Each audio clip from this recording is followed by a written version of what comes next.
Baru-baru ini, striker Belanda milik FC Utrecht Ola Romeni kedapatan foto bareng Ketua Umum PSSI Erick Thohir tak lama seusai timnas Indonesia dikalahkan Jepang. Pertemuan Ola Romeni dengan Erick Thohir sekaligus membuktikan omongan sang pemain kepada media Belanda soal timnas Indonesia beberapa waktu lalu. Lantas, ucapan apa yang pernah dilontarkan Ola Romeni kepada media Belanda tentang timnas Indonesia sehingga kini dianggap kian menjadi nyata? Seperti diketahui, kiprah timnas Indonesia di kualifikasi Piala Dunia 2026 mendapat banyak atensi dari penggemar sepak bola bahkan seluruh dunia. Apalagi, pasukan Shin Tae-yong juga sukses mengalahkan tim papan atas Asia yaitu Arab Saudi sekaligus menjaga asa untuk mentas di Piala Dunia 2026. Namun, perjalanan menuju Piala Dunia 2026 masih panjang. Timnas Indonesia masih harus melewati 5 laga tersisa di fase penyisihan grup babak kualifikasi. Untuk mempersiapkan hal tersebut, PSSI maupun Shin Tae-yong langsung bergerak cepat dengan membentuk skuad yang solid demi main di level tertinggi sepak bola dunia. Salah satunya ialah berburu pemain keturunan Eropa. Memang, sejumlah talenta benua biru dalam beberapa waktu terakhir dikaitkan dengan timnas Indonesia. Salah satu pemain yang paling sering dihubungkan ke timnas Indonesia ialah striker keturunan Medan milik klub Belanda FC Utrecht yakni Ola Romeni. Dalam beberapa tahun terakhir, warganet di Instagram mendesak agar Ola Romeni mempertimbangkan timnas Indonesia sebagai tujuan karir internasionalnya. Apalagi, situasinya sekarang dirasa cukup tepat mengingat timnas Indonesia yang masih kekurangan daya gedor di lini depan dalam sejumlah kejuaraan. Ola Romeni kemudian angkat bicara mengenai kabar tersebut. Kepada media Belanda, dirinya pun bangga dikaitkan dengan tanah leluhurnya. Tentu saja ada potensi untuk timnas Indonesia. Mereka ingin menciptakan sesuatu bersama dengan menggabungkan pemain lokal dan keturunan, kata Ola Romeni di podcast Donedal milik Football Premier. Bukan cuma didesak supporter timnas Indonesia, pada Maret 2024 lalu, Ola Romeni mengakui jika dirinya telah berbicara dengan Ketua Umum PSSI Erick Thohir. Saya juga sudah bicara dengan Ketua PSSI. Ini suatu kehormatan karena nenek saya lahir di sana dan ibu saya juga pernah ke sana, dilanjutnya. Akan tetapi, setelah pernyataan tersebut, kabar naturalisasi Ola Romeni lenyap seperti terbawa angin. Kondisi itu berbarengan dengan perjuangan timnas Indonesia di kualifikasi Piala Dunia 2026. Barulah 7 bulan setelahnya atau pada Oktober lalu, media Belanda Gelderlander merilis artikel yang menyebut jika nama Ola Romeni telah masuk daftar pemain yang akan dinaturalisasi timnas Indonesia. Berbagai reaksi dari supporter sepak bola Jepang melihat timnas Indonesia sedang proses naturalisasi pemain keturunan Ola Romeni. Sebagaimana diketahui, timnas Indonesia asuhan Shin Tae-yong bakal kedatangan pemain naturalisasi baru yakni Ola Romeni. Ketua Umum PSSI, Erick Thohir telah mengumumkan bahwa Ola Romeni menjadi calon pemain naturalisasi yang segera bergabung dengan timnas Indonesia. Ola Romeni diperkirakan bakal bermain di kualifikasi Piala Dunia 2026 bulan Maret mendatang saat jumpa Australia dan Bahrain. Bomber milik FC Utrecht, Ola Romeni sudah lama digadang-gadang untuk dinaturalisasi. Dengan bergabungnya Ola Romeni, nantinya bakal menambah daya gedor timnas Indonesia di lini serang, meski sudah memiliki Rafael Struijk. Diketahui Ola Romeni yang masih berusia 24 tahun itu mempunyai keturunan Indonesia dari sang nenek lahir di Medan, Sumatera Utara. Setelah berakhir semua matchday ke-6, persaingan di setiap grup semakin ketat, terutama di grup C yang dihuni oleh Jepang, Australia, Indonesia, Arab Saudi, Bahrain dan Cina. Jepang memimpin klasemen grup C dengan mengumpulkan 16 poin, disusul oleh Australia 7 poin. Di peringkat ketiga ada Indonesia, Arab Saudi, Bahrain dan Cina yang sama-sama mengumpulkan 6 poin. Tim Samurai Biru hanya butuh 1 kemenangan lagi untuk lolos langsung ke Piala Dunia 2026. Sementara itu 5 tim lainnya akan berebut tempat kedua, yang mana juga akan lolos langsung ke Piala Dunia 2026. Peringkat ketiga dan 4 nantinya akan masuk ke putaran keempat dan peringkat kelima dan 6 dipastikan gagal lolos. Tim Garuda masih memiliki 4 pertandingan tersisa yang dimanfaatkan untuk meraih poin penuh kembali.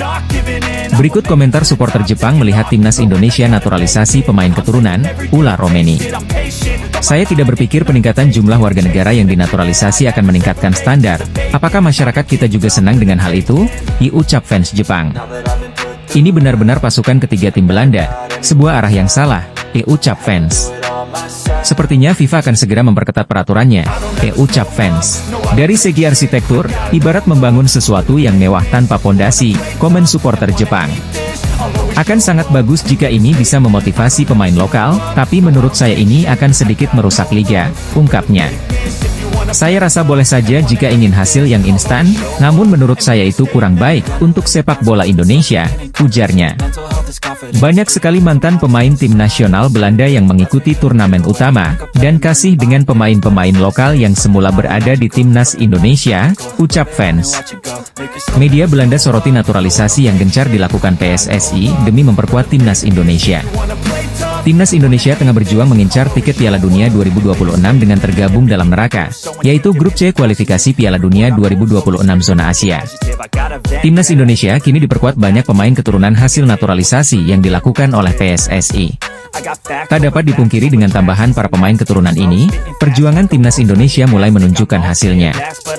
Salah satunya dengan naiknya ranking Timnas Indonesia di FIFA yang mencapai 130 besar dunia. Kini skuad Garuda tengah mengejar mimpi agar dapat bermain di kancah Piala Dunia 2026. Oleh karena itu, naturalisasi sangat dibutuhkan PSSI demi bisa memperkuat Timnas Indonesia. Langkah naturalisasi ini pun banyak menarik perhatian publik, termasuk media Belanda, radio NPO 5. Mengingat, Timnas Indonesia banyak menaturalisasi pemain-pemain dari Belanda yang memiliki darah Indonesia. Beberapa waktu lalu, radio NPO 5 mewawancarai Neal Petersen, seorang jurnalis Belanda yang juga memiliki darah Indonesia. Neal ditanya terkait bagaimana PSSI melakukan naturalisasi. Neal Petersen menjelaskan bahwa PSSI melakukan banyak naturalisasi di masa kepemimpinan Erick Thohir. Erick Thohir adalah orang yang sangat penting di Indonesia. Dia adalah tangan kanannya presiden, dan juga sekarang ketua PSSI. Jika Neal dikutip dari YouTube Yusa Nugraha, Kamis, 28 November 2024. Menurutnya, Indonesia harus banyak belajar untuk meningkatkan dunia sepak bola agar negara lain dapat melihat sepak bola Indonesia. Naturalisasi juga dilakukan oleh negara-negara lain, seperti Maroko, Belanda, dan Prancis. Oleh karena itu banyak pemain top yang tertarik untuk naturalisasi, sebut saja Kevin Dix dan Mes Hilgers. PSSI aktif mencari pemain keturunan Indonesia di luar negeri. Bahkan ada agensi yang bertugas untuk hal itu, yaitu mereka harus mencari. Sekarang juga ada agensi dari Belanda yang fokus bertugas untuk hal tersebut, ucap Petersen. Keberhasilan naturalisasi yang menaik minat banyak pemain adalah karena beberapa nama yang sudah bergabung dengan timnas membujuk pemain lain. Sekarang tidak hanya agen, bahkan pemain-pemain yang sudah join dengan timnas Indonesia mereka juga membujuk pemain-pemain lain yang belum join dengan timnas Indonesia, ungkap Neal. Seperti yang dilakukan oleh Kelvin Verdong kepada Mes Hilgers, atau Ragnar Oratmangoen yang juga membujuk Ular Romeni. Tapi tak semudah itu, ada proses yang panjang yang dilakukan. Kalau itu sudah selesai baru mereka bisa bergabung dengan timnas Indonesia, jika tanya. Media Vietnam sebut timnas Indonesia beruntung akhirnya bisa mendapatkan pemain ini. Padahal, awalnya timnas Indonesia hampir gagal mendapatkan pemain berkualitas ini karena terbentur aturan FIFA. Siapakah pemain timnas Indonesia yang dimaksud oleh media Vietnam tersebut?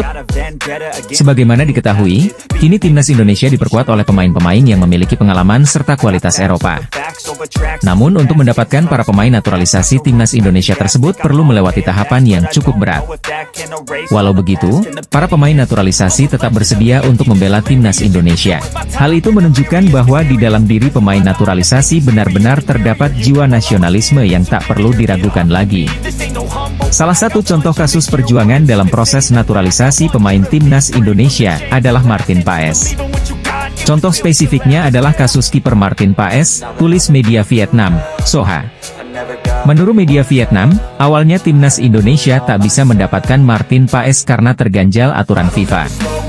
Pasalnya, Martin Paes tidak bisa bergabung ke timnas Indonesia karena ia sudah pernah bermain untuk Belanda U21 pada kualifikasi Piala Eropa U21 pada November 2020.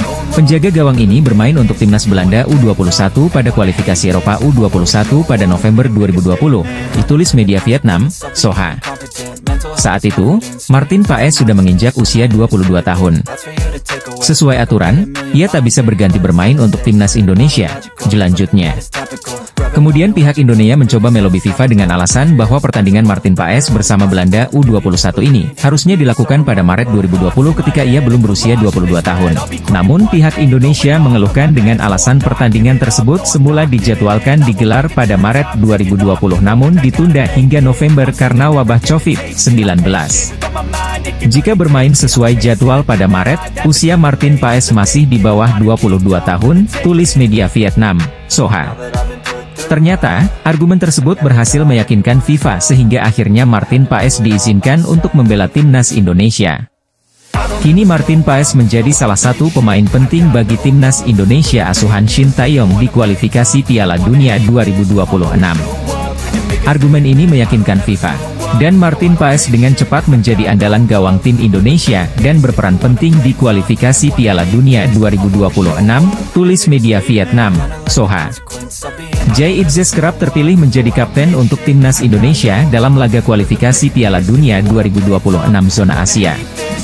Meski demikian, posisinya itu pernah digantikan oleh Asnawi Mangkualam dalam matchday keempat melawan Cina di putaran ketiga kualifikasi Piala Dunia 2026. Sikap kepemimpinan pemain yang kerap disapa Bang Jay saat di lapangan pun kerap dipuji oleh supporter Indonesia. Hal ini karena ia punya leadership yang baik saat di luar maupun dalam lapangan. Terbaru dalam laga melawan Arab Saudi di Stadion Utama Gelora Bung Karno Senayan, Jakarta, pada Selasa, 19 November 2024, lalu, Jay terlihat sempat memberi peringatan keras kepada rekan setimnya, Justin Hubner. Hal itu terjadi usai Hubner terlihat menendang kepala pemain Arab Saudi pada menit ke-20. Wasit kemudian mengulas pelanggaran itu melalui video assistant referee. Masih untung, Hubner hanya diberi kartu kuning. Padahal apa yang dilakukannya tadi sangat berpotensi mendapatkan kartu merah dari wasit. Gaya permainan Hubner yang dinilai kasar itulah yang lalu membuat Jay menghampirinya dan membentaknya. Bek berusia 21 tahun itu pun terlihat membalas bentakan Jay dengan argumennya, meski akhirnya kembali diam.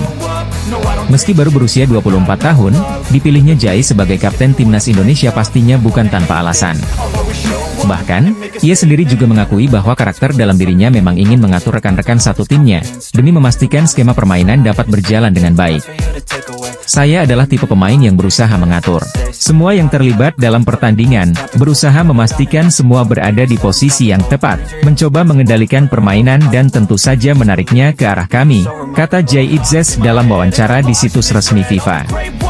Ketua Umum Persatuan Sepak Bola Seluruh Indonesia, PSSI, Erick Thohir bahkan mengatakan bahwa memiliki pemain seperti Jay Itzes adalah anugerah tersendiri. Erick Thohir juga memberi pujian pada sikap leadership hingga permainannya di lapangan, saat berusaha menyelamatkan gawang Indonesia. Saya rasa nggak hanya di Indonesia, di banyak negara Asia kalau mereka mendapatkan pemain Jay Itzes itu anugerah. Karakternya baik, leadership-nya luar biasa. Permainannya juga beberapa kali dia menyelamatkan posisi-posisi genting di gawang, diujar Erick Thohir. Erick juga menyebut, bahwa Jay yang juga bermain di Serie A, yakni liga terbiak nomor 2 di dunia saat ini, memiliki skill yang mumpuni sebagai seorang kapten. Mumpuni, jadi ya kita harus percaya ya hari ini dia kaptennya, diujar Erick. Erick juga memuji cara komunikasi Jay, baik kepada rekan-rekan setimnya maupun supporter yang ada di lapangan. Hal itu dinilai oleh ketum PSSI tersebut sebagai suatu faktor yang baik juga untuk timnas Indonesia. Disinggung soal bagaimana kekompakan antara pemain lokal dengan naturalisasi di skuad Garuda semakin kompak, Erick mengaku bahwa ia tidak pernah mendengar situasi tidak mengenakan. Bek timnas Indonesia, Kevin Dix belak-belakan mengundang para jurnalis Denmark untuk menonton laga timnas Indonesia versus Bahrain di Stadion Utama Gelora Bung Karno alias Stadion GBK. Hal itu diungkapkan Kevin Dix jelang memperkuat timnas Indonesia di matchday ke-7 dan ke-8 grup C putaran ketiga kualifikasi Piala Dunia 2026 zona Asia pada Maret 2025 mendatang. Sesuai jadwal, skuad Garuda lebih dulu akan bertandang ke markas Australia pada 20 Maret 2025 dan kemudian menjamu Bahrain pada 25 Maret 2025 di Stadion GBK, Jakarta. Sebelumnya, Kevin Dix telah melakukan debutnya bersama timnas Indonesia saat menelan kekalahan besar 0-4 dari Jepang di Stadion GBK pada 15 November 2024. Dalam laga itu, Kevin Dix langsung bermain sebagai starter, namun dia harus digantikan Sandy Walsh akibat mengalami cedera pada menit 41. Cedera yang dialami sang pemain milik FC Copenhagen itu diakibatkan adanya benturan dengan salah satu pemain Jepang, Kaoru Mitoma. Akibatnya, Kevin Dix pun terpaksa harus absen saat timnas Indonesia menang 2-0 atas Arab Saudi di Stadion GBK, 19 November 2024. Baru-baru ini, Kevin Dix kedapatan diwawancarai oleh jurnalis Denmark. Dalam kesempatan itu, sang bek berusia 28 tahun tersebut mengundang 5 jurnalis. Kevin Dix meminta kelima jurnalis di Parken untuk hadir langsung ke Stadion GBK dalam menyaksikan laga panas antara timnas Indonesia versus Bahrain. Dia ingin mereka merasakan langsung atmosfer luar biasa di Stadion GBK yang akan sangat bergemuruh oleh sorakan para supporter timnas Indonesia. Saya ingin mengundang jurnalis di Parken, Red, ke Jakarta untuk pertandingan kandang berikutnya, diujar Kevin Dix kepada media Denmark, Tipsbladet.dk. Kemudian Anda bisa merasakan sendiri betapa istimewanya itu. Kita bertemu Bahrain pada bulan Maret, saya harap Anda datang, imbu Kevin Dix sambil tersenyum lebar.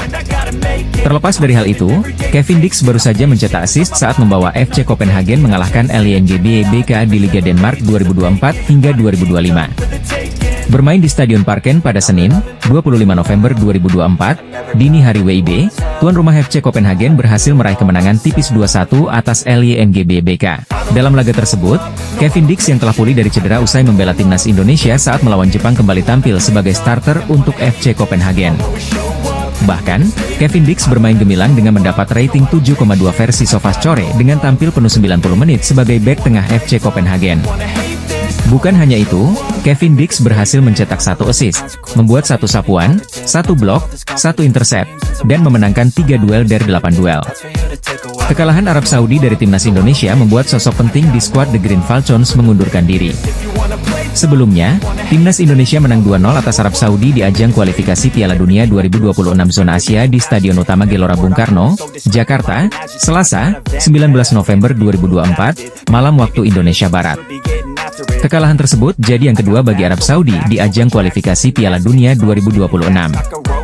Hasil ini membuatkan Arab Saudi untuk lolos ke putaran final Piala Dunia 2026 makin terancam. Kekalahan lawan timnas Indonesia membuat Federasi Sepak Bola Arab Saudi banjir kritikan. Pasalnya, ini jadi kekalahan perdana Arab Saudi dari timnas Indonesia sepanjang sejarah. Selain itu, skuad Arab Saudi punya peringkat jauh di atas timnas Indonesia. Kini, ada sosok penting di skuad Arab Saudi yang baru saja mengundurkan diri. Sosok yang dimaksud adalah Hussein Al-Sadiq. Hussein Al-Sadiq sebelumnya menjabat sebagai manajer tim nasional Arab Saudi. Pengumuman tersebut disampaikan di akun Twitter resmi milik Arab Saudi. Manajer tim nasional Hussein Al-Sadiq meminta maaf kepada Dewan Direksi Federasi Sepak Bola Saudi karena tidak melanjutkan posisinya di tim nasional selama periode mendatang, ditulis akun resmi tim nasional Arab Saudi di Twitter. Menyampaikan terima kasih kepada Dewan Direksi Federasi Sepak Bola Saudi untuk periode yang lalu di mana dia bekerja. Dewan mengucapkan terima kasih kepada Al-Sadiq, tambah tulisan akun resmi tim nasional Arab Saudi. Mengapresiasi karyanya selama ini dan mendoakan kesuksesan dalam karirnya. Jelanjutnya, Hussein Al-Sadiq sudah menjabat pos manajer tim nasional Arab Saudi sejak era Roberto Mancini. Meski Roberto Mancini terdepak, posisi Al-Sadiq masih aman. Meski begitu, Al-Sadiq benar-benar mengundurkan diri usai kekalahan dari timnas Indonesia. Arab Saudi masih memiliki peluang besar untuk lolos ke putaran final Piala Dunia 2026 secara langsung. Pasalnya, tim berjuluk The Green Falcons tersebut masih memiliki 4 laga. Arab Saudi kini duduk di posisi keempat. Tim asuhan Hervé Renard tersebut mengantongi 6 poin dari 6 laga. Salem Al-Dawsari masih terpisah 1 poin dari Australia di posisi kedua. Karena itu, kesempatan untuk lolos ke putaran final Piala Dunia 2026 masih terbuka lebar bagi semua tim di grup C. Jelang hadapi timnas Indonesia di kualifikasi Piala Dunia 2026 tahun depan, Australia mendapat satu kabar buruk lantaran tak bisa diperkuat pemain idaman mereka. Seperti diketahui, timnas Indonesia bakal kembali melanjutkan perjuangan di kualifikasi Piala Dunia 2026 pada tahun depan, tepatnya bulan Maret 2025. Menurut jadwal FIFA, skuad Garuda akan menjalani 1 laga tandang dan 1 pertandingan kandang di bulan tersebut. Pada pertandingan pertama, timnas Indonesia akan menyambangi markas Australia tanggal 20 Maret 2025. Kemudian 5 hari berselang, anak asuh Shin Tae-yong tersebut pulang ke Jakarta dan bersiap hadapi laga kandang kontra Bahrain. Khusus untuk laga menghadapi Australia, skuad Garuda mendapat 1 kabar baik setelah tim lawan berpotensi besar bakal diperkuat 1 bintang idaman mereka. Dilansir dari laman Aleagues.com, disebutkan bahwa Australia tidak bisa menggunakan jasa Marine Jackolis sebagai amunisi tambahan di kualifikasi Piala Dunia 2026. Pasalnya, meski Marine Jackolis memiliki paspor Australia, namun ia tidak memenuhi syarat FIFA untuk bermain bersama Soceros. Sebagai informasi, Marine Jackolis merupakan pemain yang lahir di Ibenik, Kroasia, tetapi memegang paspor Australia berkat ayahnya yang sudah 15 tahun hidup di Melbourne.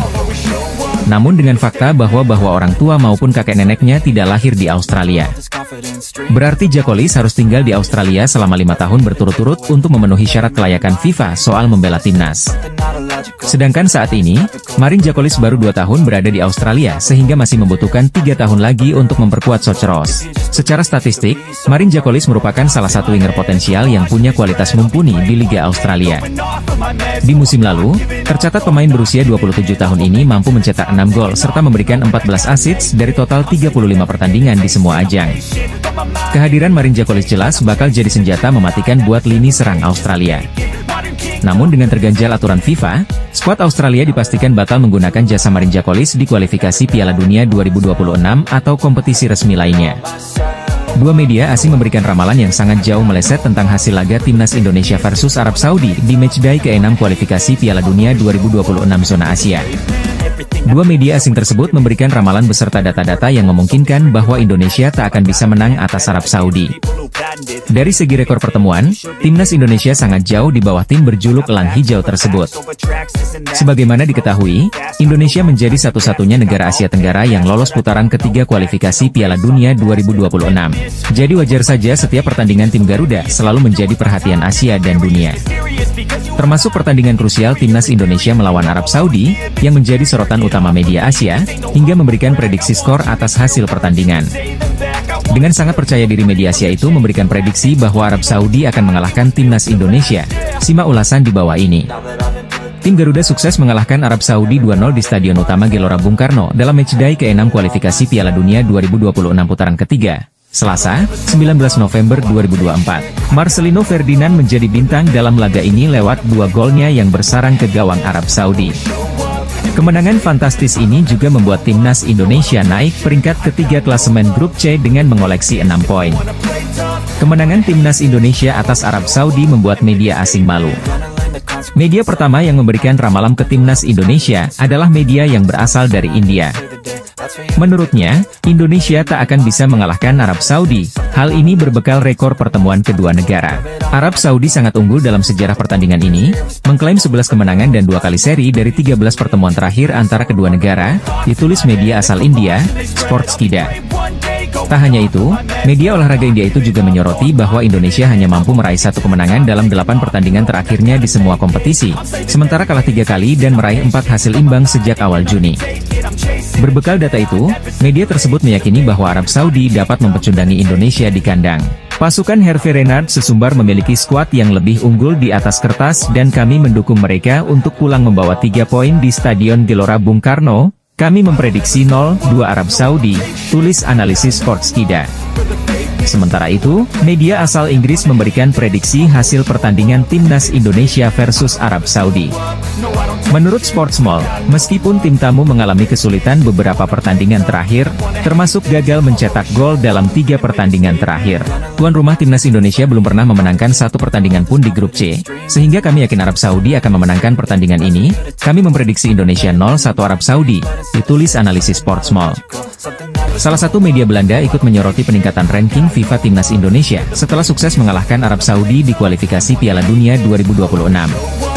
Seperti diketahui, pada matchday ke-6 kualifikasi Piala Dunia 2026 putaran ketiga hari Selasa, 19 November 2024, lalu, timnas Indonesia berhasil menang atas Arab Saudi dengan skor 2-0.